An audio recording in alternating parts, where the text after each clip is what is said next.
Hello and welcome to FO Talks, brought to you by Fair Observer. Fair Observer is a platform for citizen journalism with contributors from around the world, 90 different countries, 2,500 contributors, and we would love you to join the discussion. So please do, once you finish watching our talk, do sign up for our newsletter, subscribe to our channel. You can publish with us, and of course you can follow us on social media. I'm delighted today to be joined by Naomi Wolf, who is obviously a well-known author, feminist, government advisor. Her book back in the 90s called The Beauty Myth certainly changed my life. And she has a new book out now called Outrages, which is about homosexuality and the issues that people faced, I think you'll correct me, 100 years or so ago. It's caused controversy of its own online, and that's raised a whole lot of questions, not just about those historical controversies, but also about the future of free speech. So we'll be exploring that a little bit too. The format of our speech is going to be 20 minutes from Naomi, followed by questions and answers, which come from you, our attendees. So do please, during the talk, put your questions on the chat box, and I'll be able to put those to her afterwards. So Naomi, welcome, and we'll just let you kick off. Thank you so much, Claire, and thank you to Fair Observer, which is one of my favorite platforms. I admire it so much. I'm a supporter. I'm honored to be a subject from time to time, and I'm thrilled to have this platform to speak with the Fair Observer community. And again, let me just echo what Claire said. Become a supporter. There are so few independent platforms for solid journalism, insightful journalism around the world. Every time I read Fair Observer, it opens my eyes. So I'll just plunge right in. The book is Outrages, Sex, Censorship, and the Criminalization of Love. And it's about a largely forgotten hero of the LGBTQ rights movement, John Addington Simmons, and about the background of his life, which I think has so much to say to us today as we face issues completely related to the codification of restrictions, which is part of the subject of Outrages. So in 1840, Simmons was born in an upper middle class British Victorian family. By 19, he was a student at Balliol College, and he wrote a quite moving long love poem to a youth. He already knew he was attracted to other young men that he named only as W. And it's very Tennysonian and turgid and sentimental, young love. By 21, he was writing a preface in verse disavowing it and saying to readers, this document should not be read as describing a real love affair. And so what was happening was that changing laws and targeting of men whom today we would call gay were becoming part of Simmons' consciousness as he grew into young adulthood. And this theme played out over and over in Simmons' life as a critic, as a scholar, as a poet. When he was a graduate student at Magdalen, letters of his were used to kind of smear his reputation. And it involved, he had to face the Magdalen College fellows and kind of defend his character. So he already realized at a very young age that his sexuality could be used against him. By the middle of his 20s, he realized that he could never have a career that he had wanted in Britain because laws against homosexuality and speech were becoming so dangerous to people like him. So he had a what we would call a nervous breakdown, and he tried to escape his sexuality to the point that he let himself be catheterized by a famous gynecologist at that time to kind of purge him of this attraction to other men that he called the wolf. Of course, that did not cure him, and he decided in a very kind of coldly arrived at decision that he needed to marry a woman. And of course, men that today we would call gay at that time married women because that was the only future that was available to them. He married a woman named Catherine North, and it seems as if he was honest with her from the beginning of their relationship, as honest as he could be, about the fact that he was not attracted to women. And one of the most moving things in the secret journal that he kept his whole life is this very raw description of a loveless or a passionless, I should say, honeymoon and a passionless relationship to his wife's body. He understood clearly that he just wasn't attracted to women, he was attracted to men, but he had no safe place to direct that knowledge. At 26, when he was already a respectable paterfamilias, he found Walt Whitman, the American poet. And Whitman was a very transcendental, kind of revolutionary writer for many readers at that time, but especially for men that today we would call gay, because of the direct homoeroticism in poems like Calamus. But already by the time he found Whitman, it was illegal to publish and circulate Whitman without censorship. So that, even reading that was dangerous.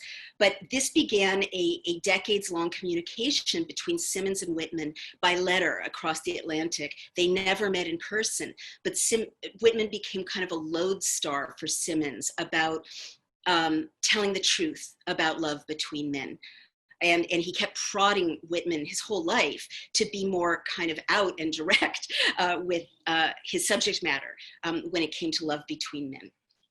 So there were no end of scandals even after that. And finally, Simmons' career was really tanked in Britain when there was a harsh essay about his poetry being too Greek, which was well understood code at that time for homosexual, what we would call homosexual. So he exiled himself. He realized there was no future for him, and he was a tubercular as well. So he went to Davos with his young family, and from then on, he led a double life, essentially, being this kind of very respectable man of letters, ultimately a very well-known man of letters in his time, a critic, an author of textbooks, of travelogues, so many genres, and father of daughters, husband of a woman who loved him.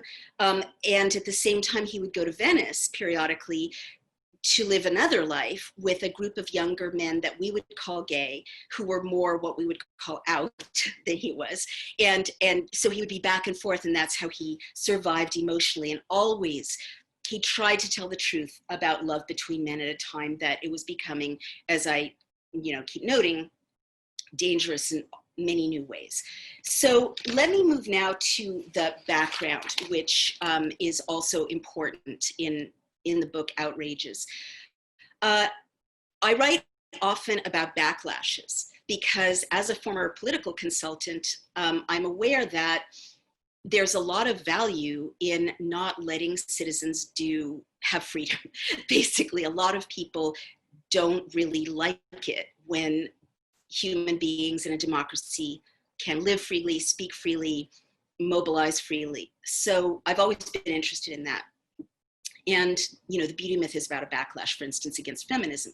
So in the 19th century in Britain, and then in America, a lot of different communities were clamoring for rights that hadn't had many rights previously.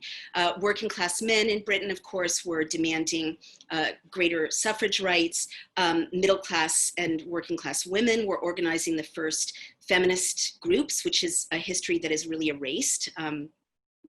It's really not taught in schools, but the woman question was very active as first wave feminists in the 1850s, 1860s, 1870s, organized to try to reform, rights to money and rights to custody and rights to vote. People were becoming more literate at different classes. So there was really a lot of pressure from below. At the same time, Britain innovated with laws grabbing more and more powers to intrude on people's personal lives and more powers to intrude on speech. So Britain definitely started the 19th century with already very harsh laws against what we would call homosexuality. When I keep saying what we would call, it's because that word wasn't in use at that time. It was a crime, and the crime was sodomy or same-sex offenses.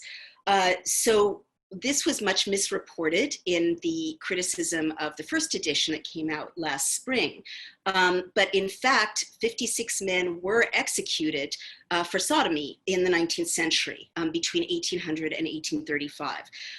What was also misreported is who they were. There's no way to say that these were all pedophiles and rapists. The law collapsed violent sex or abusive sex against minors with consensual sex between adults. And the death penalty was the law of the land in Britain until 1861, though it was not enforced after 1835. However, it didn't go away as an issue. Paul Johnson, in his work on parliamentary debate, shows that the death penalty continued to be debated in Parliament even after the 1830s. So this was the background of Simmons' life, but his father's life, really. And it was still the law of the land until he was 21. But after that, things did not get better for people like Simmons. After 1861, you could be sentenced at hard labor for sodomy, for sentences of 10 years, 15 years, transportation for life. And this was decades before the famous trial of Oscar Wilde. So this is, again, a lost history. We weren't taught it in school.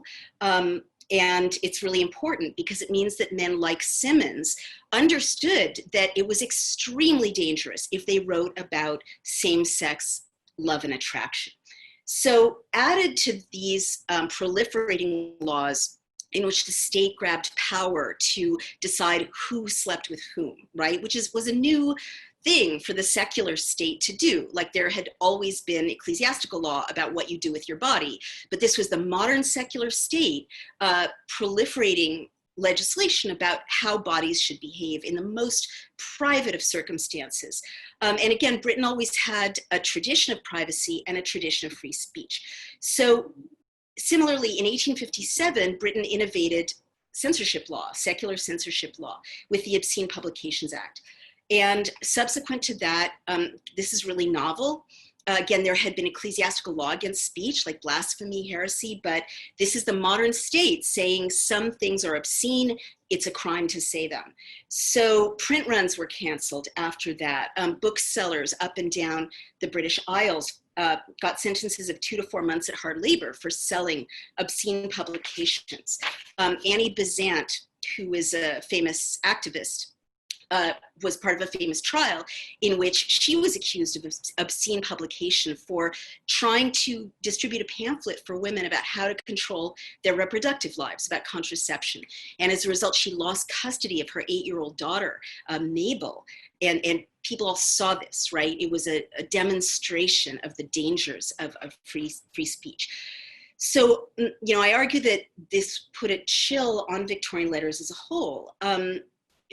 We are taught that the Victorians were prudish, but we really can't know that, right, without the context of this obscenity law, because there were very real consequences to not being prudish. So you cannot know if people constrain their speech out of natural modesty or social mores, or if they constrain their speech out of fear of legal action. And my argument is that there was a lot of fear of legal action. For instance, Swinburne, the famous poet, had a print run canceled by his publisher Moxon, specifically because of fear of prosecution for obscene publication.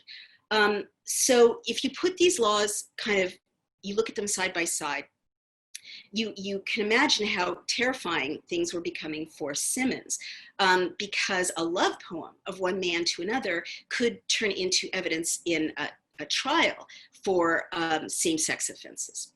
So given this, what amazes me about my hero is that he started to develop a secret code, and he started to embed clues about what he wanted to say about the beauty and nobility of the love between men and even sexuality between men. He started to embed this in secret codes in his poetry and kind of sent them into the future to us.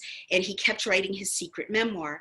But what's chilling and incredible about reading his instruction to his future editor about how to interpret the secret code that he embedded about same-sex love is that he's writing to a future that he believed in which he would have readers who would care about his story of valuing and cherishing and finding the love of his life, who's a man, but that he knew he wouldn't live to see that future. So it's unbelievable. Like, Outrages is a detective novel in a way, a literary one, as well as kind of a group biography, because I've never seen this before, that he told his future editor, who's a real person now, right? This young woman who edited his memoir, he never would have reason to believe that queer studies would exist, that a publisher who would publish his memoir would exist, that readers like us would exist, that a world like ours would exist. But he left instructions to his editor about how to piece together the clues that he embedded into the future. And he kept writing his secret memoir, in which he very frankly recounted very honestly what it was like to be a man who loved and desired men at a time when that was terribly dangerous to be.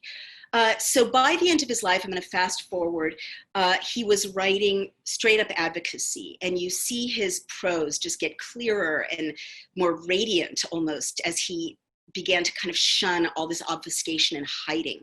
And so toward the end of his life, and he died young, he wrote A Problem in Modern Ethics, which is really the first gay rights manifesto in English. And this, again, was only published secretly. He could only share it hand to hand among trusted readers, but it outlived him.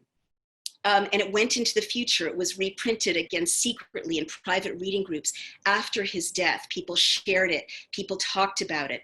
And what it was an address to British jurists arguing against the laws against same-sex sexual contact and love. And he also spelled out the framework for understanding human sexuality that we inherit today. It's our framework. And he was one of the first people to spell it out, that human sexuality is on a natural spectrum, that it's not a matter of vice or immorality or decadence if you're attracted to your own sex or gender. And that is our world, right? That is how legislation proceeds today on the basis of that understanding of human sexual variation. He really was among the first people, not the first, but among the first to bring this in the form of an advocacy text to judges. So that's incredibly inspiring. His secret memoir, bits of it got picked up in and absorbed into Sexual Inversion by Havelock Ellis, which then became a bestseller after he was dead. You know, thousands and thousands and thousands of people read it in a kind of freer 20th century and into the 21st century. And so Simmons struggled to tell the truth about love and sex, did outlive him. It did kind of inform and create our world. So it's an amazing parable to me of the power of writing and the futility of censorship and the beauty of belief in love and speech. So the last thing I'm going to say is that I don't think this is just a book about a gay man who died in the 19th century. It's a book about today, and it's a book about all of us, whatever our sexuality or background or identity. Censorship is rearing its ugly head again in many ways, and this time from the left, unfortunately, and I say that as a member of the left, as well as the right. And this is a reversal of the left's traditional role as protecting freedom of speech. Censorship didn't work. Like what you learn from the history of censorship that I tell in Outrages is that censorship never works, right? Homosexuality was censored absolutely as a subject. It didn't go away, right? Contraception was censored as a subject. It didn't go away. We are still discussing these things. Human sexuality as a subject was made illicit to speak about, criminalized. It didn't go away. You cannot kill an idea. Right? The censors want you to believe that if you just starve an idea of an audience or of speech, you can kill it.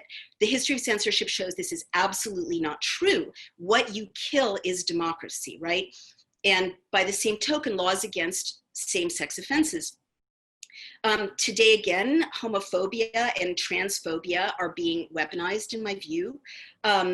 The laws endured for a long time. India just did away with British colonial law about homosexuality a couple of years ago. To this day, men are still tortured in Egypt, according to Scott Long of Human Rights Watch, and in other nations using colonial frameworks for invading the bodies of men accused of same-sex offenses. I believe that in Britain right now, hatred and fear of trans people is being weaponized as a political tactic. I say this as a political consultant, to split otherwise allied groups and to fracture the left, to split feminists from the LGBT community, to split the T from LGB. But it's a tactic, right? The state has used these tactics before. And I don't want to single out Britain. America in the 19th century watched what Britain was innovating and replicated these laws. For instance, with the Comstock Act, which, made criminalized Whitman eventually. So Outrages shows that there is no such thing as restricting the rights of a minority when it comes to what you do with your body. That will restrict everyone's rights and give the state powers over bodies that are new and that proliferate and metastasize. And by the same token, there's no such thing as silencing a minority. Sooner or later, everyone is silenced. And when that happens, it is, again, only democracy that suffers. So thank you so much for letting me share this, what I think is an amazing story, an important story with you. The book's Outrages, Sex, Censorship, and the Criminalization of Love. And I'm delighted to hear your thoughts. Thank you so much, Naomi. That was really interesting. Really nice to hear how John Simmons was a man ahead of his time and how he basically almost sounds like he was a pioneer for the gay rights movement. I suppose one question I had in my mind about this, and we'll go to some questions that we've been asked online, but why your interest really in these, well, homosexuality, but kind of gay rights in general, as opposed to what you perhaps started with, which was feminism? Is there a link between the two? I mean, that's a great question. And I was kind of surprised. I grew up in San Francisco in the 70s. And so I grew up in the height of the feminist movement, the second wave, but also right at the epicenter of the gay rights movement. Harvey Milk was, serving my city when I was a teenager.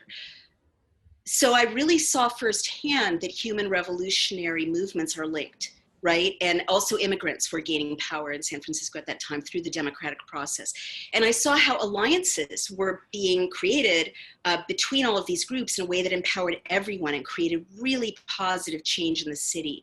And I've always been, as an activist, very inspired by the gay rights movement, or I'll say now the LGBT rights movement, because they do everything right, in my view, in a lot of ways. While feminism was becoming more and more kind of abstract and censorious in some ways, during the 1980s, the gay rights movement was lobbying really effectively for support for people with HIV, to change laws around equality. There's always an inside-outside strategy with the LGBT rights movement, where you've got people on the inside forcing change at the CDC or the FDA or the highest levels of government, and you've got people on the outside raising hell and making scenes, but like making very well-structured, organized scenes. So I was in my 20s in the 80s, and the fight to get help to people with HIV and get drugs to them and stop demonizing them was very vivid to me. And I just love that love drives that movement. This slogan, "An army of lovers cannot fail." So to me, it's like, I'm sure there are, ups and downs and drawbacks as with any movement, but to me as an activist, I've always been inspired by the LGBTQ community. Having said that, in the 19th century, I did find really vivid links between the first wave of feminist activists and the first wave of what we would call gay rights activists. For instance, Josephine Butler was a friend of John Addington Simmons, and she was also very famous in her time for advocating against the Contagious Diseases Act, when women would be swept up by the British state, again, if they looked like prostitutes and given forcible vaginal exams. And you see parallels, like the British state in the 1860s was forcing women to have vaginal exams against their will. Then in the 1870s, they moved on to anal exams, believe it or not, in trials for men accused of sodomy. Venereologists were, engaged to identify who was a passive sodomist through these invasive exams. So I thought a lot about how when the state invades your body, you become a lesser citizen. And I guess lastly, and then I'll stop talking about it, my kind of family, extended family, after like it's quite personal, but well, a bunch of influences around me. My mom wrote a book called The Lesbian Community in the 1970s. So she was a pioneer looking at like lesbian families and how they were struggling to retain custody of their children. But also when I was a single mom, you know, after a divorce, it was my extended family, specifically two gay male couples, who kind of created a sense of, you know, family safety and role models for my children, and made me feel like I could do it as a single mom, that I could raise the kids well, even though I didn't have a patriarchal nuclear family to come home to. Okay, great. I'm just going to go to a couple of questions from our viewers. So we've got one here from Gokul Thampi, who's from Mumbai in India. He says, "Hi Naomi, I love your craft. Do you think the freedom of speech and expression must or should be fettered with reasonable restrictions to keep standards at a certain level, as is the case in India," he says, "or should we have absolute freedom of speech and expression with truth being the only defense?" What are your thoughts on kind of if there should be limits to this freedom of expression? I mean, I love that question. That's one of the, I think, 2 or 3 most important questions of our time. And I firmly believe that the American model, which is being frayed right now, is the right one, in which we have a First Amendment that guarantees freedom of speech and assembly and the right to petition government for redress of grievances. And it protects many important decisions by judges have reestablished again and again that you can't chill speech in advance in America. You can't try to silence people in advance. And the restrictions that do exist are you can't threaten violence, and you can't like shout, famously the phrase is shout fire in a crowded theater. And truth doesn't have to be a defense in America, right? We have much looser slander and libel laws than Britain does, for instance, and I'm guessing than India does as well, from your question. To me, this is one of the greatest things about our country, and people around the world, especially journalists and writers, have sought to have that model of speech. So there is a big push, I think a big propagandizing push that is scaring me to death to, and I think your question kind of revealed the effect of it, not to be critical of your question at all, it's an important one. Like restricting speech that offends, or restricting hate speech, or restricting speech that is anti-Semitic. This really worries me. I'm Jewish, but there are new laws in Canada and in Britain and in France, and they're trying to ram them through at the state level in the US that say you can't criticize Israel because that's anti-Semitic. Absolutely, these are all really bad. And I say this about pornography as well, which, you know, a lot of reasonable feminists in the 80s were like, let's not have pornography because it's hate speech against women. I'm an absolute free speech absolutist, because what you see again and again and again is that it gets sold really nicely. Let's not offend minorities, you know, let's not offend the state of Israel, let's not hurt the feelings of Jews, let's not hurt the feelings of minorities. And then wham, once you get that, you know, opening, absolutely the next thing is arrests of journalists. That always, like always, and I've looked at this around the world, I looked at this in my book, The End of America, you know, and I said before Assange was in prison, journalists are going to go to prison and they're going to, you know, be using the Espionage Act, right, which is this like unconstitutional law still on the books that used to silence people who were peace activists in the 1910s in America, right? So every good, you know, patriotic salespersonship about good reasons to be a nice person, restrict speech, always end up with journalists in prison, you know, and always end up with you being censored and me being censored, and they always metastasize, and that's what you see in the 19th century with these laws. So that's my long answer to you, like, Sure. let it fly. And also, like, the last thing I want to say is, in times when there's been real freedom of speech, it only made people smarter, right? You don't, like, when people say stupid or hateful or racist things, more speech shines a light on how bad that idea is. Driving it underground doesn't get rid of hatred or misogyny or homophobia or any nasty thing you want to get rid of. I think you probably answered it there already, but we had a question here from Charles Payne, who says, so do you advocate freedom of speech for all ranges of movements and opinions, or just those that you personally agree with? Well, I am often, annoying both sides of the political spectrum because I try to be completely consistent in not just supporting the right of people I agree with to speak. And no one really likes that except other free speech absolutists. So absolutely, I mean, my mother's generation, my grandmother's generation were a lot clearer about this. My grandma, Faye Goldman, descended from refugees who were victims of terrible anti-Semitic persecution. And she always said that when they start by burning books, they end by burning people. And her generation was the generation of people who Jews in America who protested for the rights of Nazis to march in Skokie, Illinois, right? Because they understood that once the Nazis, have their speech silenced, next they come for the Jews, right? And that they understood that from lived experience of fleeing a repressive society.